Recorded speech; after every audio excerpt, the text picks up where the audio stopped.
Hello students, good afternoon to all of you. आज एक नया टॉपिक हम लोग डिस्कस करने जा रहे हैं और वो टॉपिक है सेकेंड वर्ल्ड वॉर के बारे में, यानी द्वितीय विश्व युद्ध।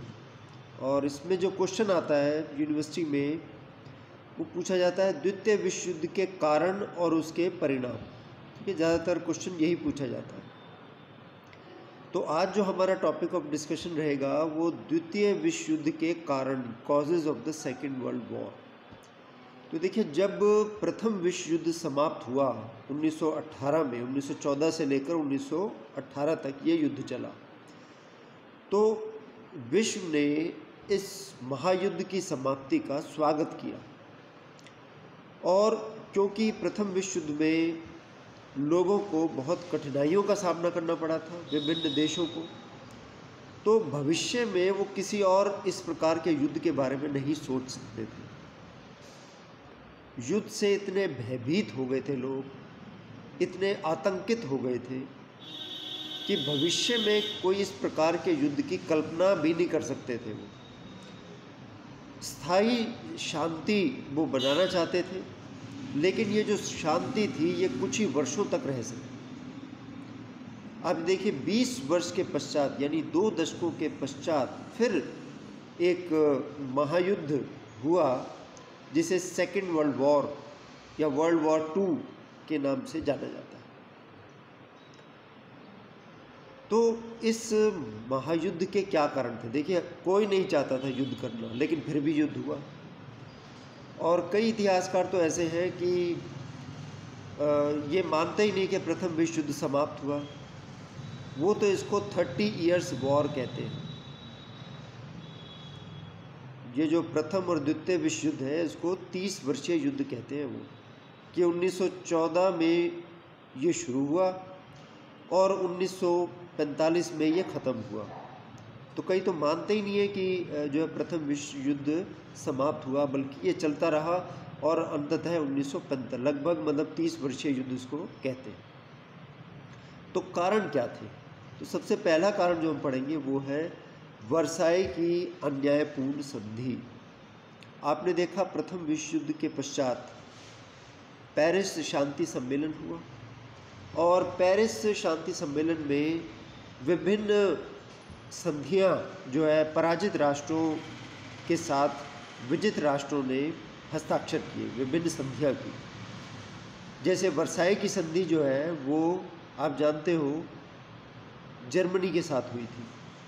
इसी तरह से सर्व की संधि, ट्रायनो की संधि, ठीक है, नियोली की संधि, ये मैंने आपको बताई थी। लेकिन इसमें जो वर्साई की जो संधि थी ये बहुत अन्यायपूर्ण थी, जो जर्मनी के साथ की गई थी। कई इतिहासकार तो ये मानते हैं कि वर्साई की संधि में ही द्वितीय विश्व युद्ध के बीज निहित थे, कि जो सेकेंड वर्ल्ड वॉर के जो बीज बोए थे वो वर्साई की संधि में ही बो दिए गए थे। कैसे? कि जर्मनी के साथ वो अन्यायपूर्ण संधि की गई जिसमें जर्मनी को शक्तिहीन कर दिया गया।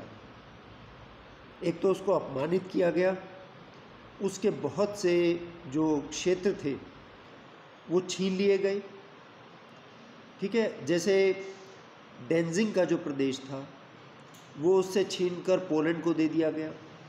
एल्सेस और लोरेन जो है फ्रांस को दे दिए गए और उससे बहुत अधिक उपनिवेश जो है छीन लिए गए। जो सार घाटी क्षेत्र था, जो कोयले की दृष्टि से बहुत महत्वपूर्ण था, उस पर मित्र देशों का अधिकार स्थापित हो गया।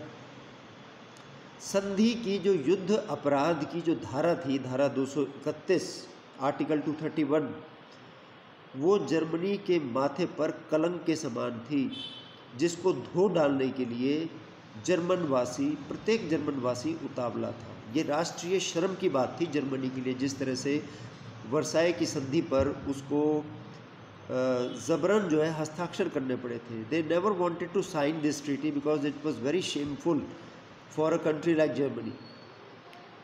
तो जर्मनी के लिए बहुत शर्मनाक थी ये, उस पर हस्ताक्षर नहीं करना चाहती थी जर्मनी, लेकिन विवश होकर उस पर, क्योंकि संधि थोप दी गई थी, उस पर उसको ब्लैकमेल किया गया था कि अगर तुम इस संधि पर हस्ताक्षर नहीं करोगे तो तुम्हारे खिलाफ फिर युद्ध किया जाएगा। तो ऐसी स्थिति में जर्मनी को अपना कलंक धोना था, तो ऐसी स्थिति में द्वितीय विश्व युद्ध अनिवार्य था। ठीक है, पहले तो ये। दूसरी बात ये कि वर्साई की संधि से और अन्य जो पेरिस शांति सम्मेलन में जो संधियाँ हुई थी, उससे इटली भी बहुत असंतुष्ट था। मैंने आपको बताया है कि इटली मित्र राष्ट्रों की तरफ से द्वितीय विश्व युद्ध में लड़ा था। ठीक है, यानी इटली का जो गठबंधन था वो मित्र राष्ट्रों के साथ था, ब्रिटेन, रूस, फ्रांस के साथ। और इटली ने इस उम्मीद में द्वितीय विश्व युद्ध में भाग लिया था, प्रथम विश्व युद्ध में भाग लिया था कि उसको बहुत से महत्वपूर्ण प्रदेश प्राप्त होंगे। लेकिन जब प्रथम विश्व युद्ध समाप्त हुआ तो उसको उसकी आशा के अनुरूप वो क्षेत्र प्राप्त नहीं हुए जो वो चाहता था, और इसके बदले इटली के बहुत से सैनिक इसमें मारे गए और बहुत सी धन जो है हानि हुई इटली को। तो कुल मिलाकर इटली के लिए जो प्रथम विश्व युद्ध में भाग लेना वो कोई फ़ायदे का सौदा साबित नहीं हुआ। जो उसने सोचा था कि प्रथम विश्व युद्ध के बाद उसको कुछ प्रदेश मिलेंगे, जैसे फ्यूम का प्रदेश वो लेना चाहता था, लेकिन उसको प्राप्त नहीं हुआ। और इसलिए उसने आक्रमण की नीति का सहारा लिया और राष्ट्र संघ के विरोध के बावजूद उसने एब्सीनिया, अल्बानिया पर अधिकार कर लिया। तो इटली की असंतुष्टता भी द्वितीय विश्व युद्ध का कारण बनी थी। अगला जो हम कारण लेंगे द्वितीय विश्व युद्ध का, वो है जर्मनी में हिटलर का उदय। देखिए, वर्साई की संधि के कारण जर्मनी में काफ़ी असंतोष व्याप्त था, ये मैंने आपको बताया। और जो उस समय सरकार थी, यानी वाइमर गणतंत्र की सरकार थी, वो उस संधि के अपमान को धो नहीं सकी। ठीक है, हिटलर ने इस अवसर का पूरा लाभ उठाया।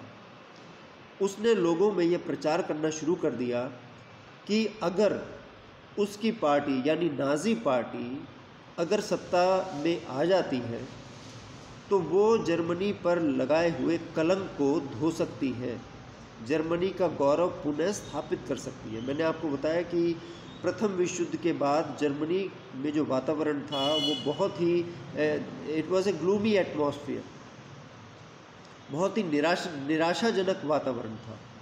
और ऐसे में कोई नेता आता है जो कि बहुत अच्छा वक्ता है, लोगों को आश्वस्त कर दिया उसने कि अगर नाज़ी पार्टी को तुम सत्ता में लाओगे तो तुम्हारे जो राष्ट्रीय शर्म है, उस वो जो कलंक लगा हुआ है वो धुल जाएगा।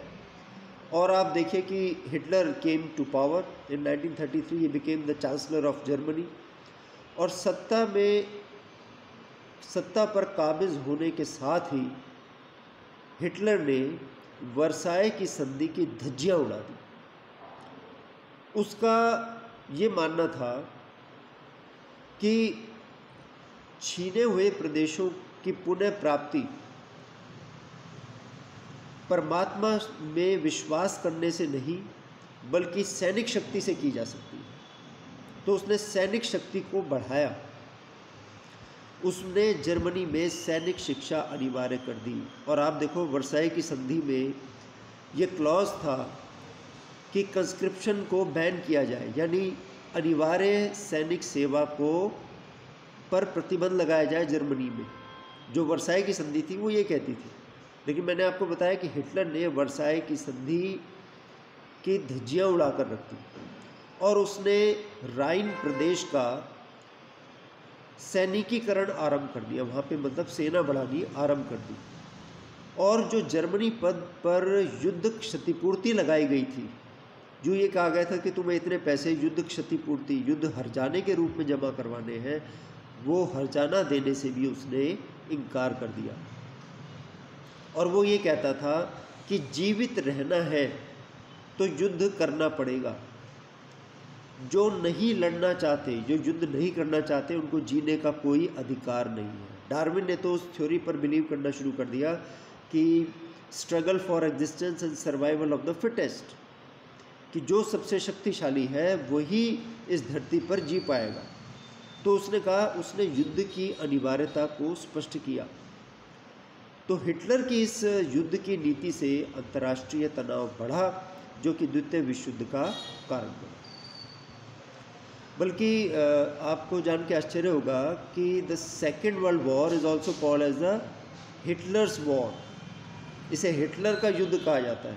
कई इतिहासकार तो ये मानते हैं कि वास्तव में हिटलर ही सोलली रिस्पॉन्सिबल था सेकेंड वर्ल्ड वॉर के लिए। देखिए, फर्स्ट वर्ल्ड वॉर के लिए तो जर्मनी को वैसे ही जो है जिम्मेदार ठहराया गया, हालांकि वो अकेला इसके लिए जिम्मेदार नहीं था, लेकिन सेकेंड वर्ल्ड वॉर को तो हिटलर वॉर कहा गया। अच्छा, इसके बाद एक और जो कारण था सेकेंड वर्ल्ड वॉर का, वो था यूरोपीय राजनीति में अमेरिका की पृथकता। देखिए, प्रथम महायुद्ध के पश्चात अमेरिका ने यूरोप की राजनीति से जो है अपने आप को विमुख कर लिया था। यूरोपीय राजनीति में वो भाग नहीं लेता था। यूरोपीय शक्ति ने इस बात का लाभ उठाया। वो एक एक करके अपनी मनमानी करने लगे। जैसे जर्मनी, फ्रांस जर्मनी को नुकसान पहुंचाता रहा और यूरोप का कोई भी देश कुछ नहीं बोला, अमेरिका कुछ नहीं बोला। तो अमेरिका के राजनीति में अलग होने का हिटलर ने भी फ़ायदा उठाया। उसने भी राष्ट्र संघ की जो आज्ञाएं थी, जो प्रथम विश्व युद्ध के पश्चात एक संस्था बनी थी, अंतर्राष्ट्रीय संस्था राष्ट्र संघ, उसकी आज्ञाओं का उल्लंघन करना आरंभ कर दिया। तो यूरोपीय राजनीति में अमेरिका की पृथकता यानी उसका अलग रहना भी द्वितीय विश्व युद्ध का महत्वपूर्ण कारण बना। इसके बाद हम पढ़ते हैं अगला कारण जो है वो है अंतर्राष्ट्रीय आर्थिक महामंदी। देखिए, उस समय ये टाइम था 1929 से लेकर 1933 तक का। ये जो समय था ये विश्वव्यापी आर्थिक महामंदी का समय था। यानी पूरे विश्व में जो अर्थव्यवस्था थी उसमें बहुत मंदी आ गई थी, रिसेशन जिसे बोलते हैं, ठीक है, इकोनॉमिक डिक्लाइन। जैसे आज के समय हम अक्सर सुनते हैं ना कि मंदी आ रही है, मार्केट जो है गिर गया है। तो इस तरह का फिनोमिना वर्ल्ड वाइड फिनोमिना था और वो अमेरिका से शुरू हुआ था, मैं आपको बताऊं। अब इस आर्थिक महामंदी से उभरने के लिए जो विभिन्न यूरोपीय देश थे उन्होंने अपने उपनिवेश प्राप्त करने शुरू कर दिए। उन्होंने, जैसे कि हिटलर ने ऑस्ट्रिया पर आक्रमण किया, चेकोस्लोवाकिया को अपने अधीन कर लिया। इसी प्रकार से इटली ने एबिसिनिया और इथोपिया, अल्बानिया, इथोपिया पर अधिकार कर लिया। तो कहने का अर्थ यह है कि उन्होंने अपने उपनिवेश, ताकि कच्चा माल प्राप्त किया जा सके, उस आर्थिक महामंदी से उबरा जा सके। इसी दौरान जो है एक और जो कारण हम ले सकते हैं वो है राष्ट्रीय भावना का उदय, फीलिंग ऑफ नेशनलिज्म। अब राष्ट्रों में ये भावना जागृत हो गई थी कि हमें अपने राष्ट्र को अधिक से अधिक शक्तिशाली बनाना है और विश्व पटल पर राष्ट्रों अपने राष्ट्र को जो है शक्तिशाली जो है बनाना है। ये एक भावना, राष्ट्रीय भावना लोगों में जागृत हो गई थी, जिसके कारण द्वितीय विश्व युद्ध हुआ। अगला जो हम कारण पढ़ेंगे वो है अल्पसंख्यकों की समस्या, प्रॉब्लम ऑफ द माइनॉरिटीज। तो देखिए, अल्पसंख्यक ऐसे वर्ग के लोग थे जिनमें भाषा, धर्म और संस्कृति जो बहुसंख्यक वर्ग था उससे बिल्कुल भिन्न थी। ऐसे बहुत से राष्ट्र थे, जैसे हमने रूस के बारे में पढ़ा था। रूस में अनेक अल्पसंख्यक जातियां थीं। तो क्या हुआ कि 1919 में प्रथम विश्व युद्ध में जो हारे हुए देश थे उनके साथ संधि करते समय उनके बहुत से प्रदेश छीन लिए गए थे। अब इन प्रदेशों को मित्र राष्ट्रों ने आपस में बांट लिया, जिसके कारण अल्पसंख्यकों की समस्या उत्पन्न हो गई। यानी ऐसे बहुत से क्षेत्र थे जहाँ पर माइनॉरिटीज़ रहती थी। वो क्षेत्र विभिन्न जीते हुए यूरोपीय राष्ट्रों के हाथ में चले गए। तो हालांकि अमेरिका के राष्ट्रपति वुड्रो विल्सन ने आत्मनिर्णय के सिद्धांत के अनुसार अल्पसंख्यकों की समस्या का समाधान प्रस्तुत किया। आत्मनिर्णय का मतलब कि वो माइनॉरिटीज़ हैं, वो डिसाइड करेंगी कि कौन से देश के साथ जाना है, लेकिन इसको बहुत से कारणों से लागू नहीं किया जा सका। तो अल्पसंख्यकों की समस्या को सुलझाया नहीं जा सका। इन अल्पसंख्यकों के हितों की रक्षा के बहाने ही हिटलर ने चेकोस्लोवाकिया पर आक्रमण किया, ऑस्ट्रिया पर आक्रमण किया, पोलैंड पर आक्रमण किया। और ये जो समस्या है ये द्वितीय विश्व युद्ध का एक महत्वपूर्ण कारण बनी। फिर अगला कारण हम पढ़ेंगे निशस्त्रीकरण के प्रयासों की असफलता, फेलियर ऑफ डिसआर्मामेंट। 1919 की जो संधि हुई थी, पेरिस शांति सम्मेलन में जो संधियाँ हुई थी, उसमें ये निर्णय लिया गया था कि धीरे धीरे जो राष्ट्र हैं वो अपने शस्त्र घटाएंगे और नए शस्त्र नहीं बनाएंगे, क्योंकि ये माना गया कि शस्त्रों के कारण ही प्रथम विश्व युद्ध हुआ था। लेकिन ये जो निशस्त्रीकरण का जो फॉर्मूला था, डिसआर्मामेंट का जो फॉर्मूला था, ये लागू किया गया हारे हुए देशों पर। जो विजित राष्ट्र थे उन्होंने तो अपने शस्त्रों की संख्या में वृद्धि को जारी रखा। अगर हम बजट का एनालिसिस करें, इन देशों की, जीते हुए देशों के बजट का एनालिसिस करें, तो मिलिट्री एक्सपेंडिचर इनका बढ़ता चला गया। तो इससे क्या जो है हमें सीखने को मिलता है? इससे ये सीखने को मिलता है कि जो जीते हुए राष्ट्र थे उन्होंने केवल एक हारे हुए देशों पर ये प्रतिबंध लगाया कि तुम जो है शस्त्रों का निर्माण नहीं करोगे, लेकिन खुद उन्होंने शस्त्रों का निर्माण जारी रखा। जैसे आपने देखा कि जर्मनी ने अनिवार्य सैनिक सेवा जो है फिर से लागू कर दी, यानी अपने सैनिकों की संख्या में इजाफा किया। तो नेचुरली जो है it was a preparation for the second world war.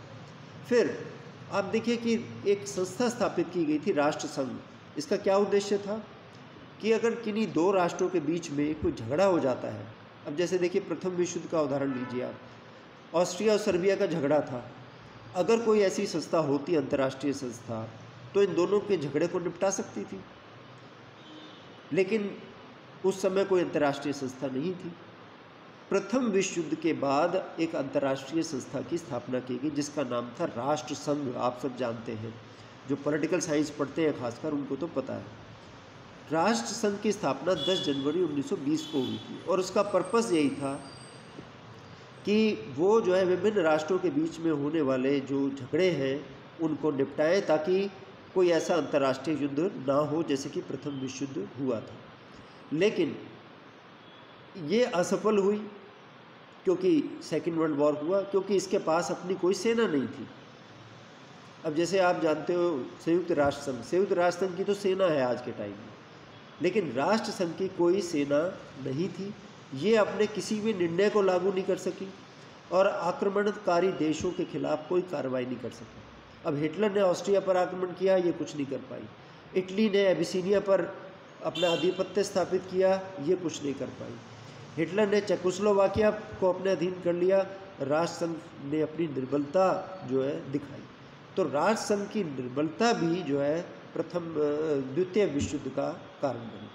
फिर आप देखिए कि जापान का भी राइज हो रहा था उस समय। जापान भी साम्राज्यवादी नीति अपना रहा था और वहाँ पे सैनिकवाद की भावना बहुत तेज़ी से बढ़ने लगी और अब ये लगने लगा कि जापान भी जो साम्राज्यवादी होड़ में जो है शामिल होने लगा है। तो जापान की जो साम्राज्यवादी नीति थी, क्योंकि अल्टीमेटली जो समीकरण बनेगा वो आप देखो, जर्मनी, इटली, जापान, ये तीन देशों का नेक्सस हो गया था सेकेंड वर्ल्ड वॉर में।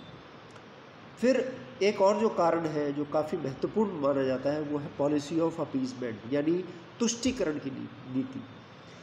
पश्चिमी देशों ने तुष्टीकरण की नीति अपनाई जो कि द्वितीय विश्व युद्ध का महत्वपूर्ण कारण बनी। जापान ने 1931 में मंचूरिया पर अधिकार कर लिया, लेकिन पश्चिमी देशों ने उसके खिलाफ कोई कार्रवाई नहीं की। इसी तरह से हिटलर का एग्जाम्पल आपने देखा कि ऑस्ट्रिया पर अधिकार कर लिया, लेकिन पश्चिमी देशों ने कुछ नहीं कहा।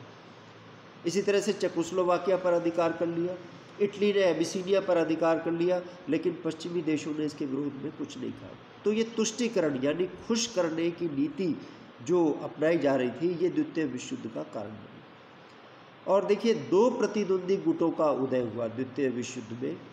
एक तो रोम, बर्लिन, टोक्यो, धुरी बोला जाता है। रोम यानी इटली की राजधानी, बर्लिन यानी जर्मनी की राजधानी, टोक्यो यानी जापान की राजधानी, यानी इन तीनों देशों के बीच में गठबंधन हुआ। और आप देखो विचारधारा, आप देखिए इटली में मुसोलिनी का उदय हुआ था, तानाशाही विचारधारा थी। जर्मनी में हिटलर का उदय हुआ, तानाशाही विचारधारा। इसी तरह जापान में सैनिकवाद का उदय हुआ था, वहाँ भी इसी प्रकार की विचारधारा प्रचलित थी। तो इन तीन देशों का गुट बन गया। और दूसरी तरफ जो देश थे उसमें वही ब्रिटेन, रूस, फ्रांस, ठीक है, यानी इंग्लैंड, रूस और फ्रांस का कॉम्बिनेशन था। साथ में अमेरिका था। America was fighting against the you can say the Rome Berlin Tokyo axis, ठीक है। तो ये गुट जो है इसमें बन गए थे। और इसमें रूस भी जो है जर्मनी, इटली के खिलाफ लड़ रहा था, ठीक है। अब तत्कालिक कारण क्या बना, ये जो बातें हैं ये पिछले कई वर्षों से चल रही थी। तत्कालिक कारण क्या बना? तत्कालिक कारण बना हिटलर द्वारा पोलैंड पर आक्रमण। देखिए हिटलर तो आप ये देखिए, जब से वो चांसलर बना था जर्मनी का, जब से वो प्रयासरत था युद्ध करने के लिए और उसको अवसर मिल गया। मैंने आपको बताया था कि जर्मनी का डेंजिंग का जो प्रदेश था, प्रथम विश्व युद्ध में उस प्रदेश को छीनकर पोलैंड को दे दिया गया था। अब हिटलर ने पोलैंड से मांग करनी शुरू कर दी कि डेंजिंग का जो प्रदेश है वो वापस दे दिया जाए, लेकिन पोलैंड ने इनकार कर दिया।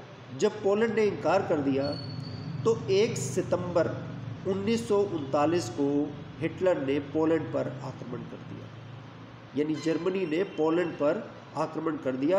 And this triggered the second world war. द्वितीय विश्व युद्ध की शुरुआत इसी घटना से हुई। ब्रिटेन, फ्रांस और रूस जैसे देशों ने हिटलर को पोलैंड से अपनी सेनाएं वापस लेने की चेतावनी दी।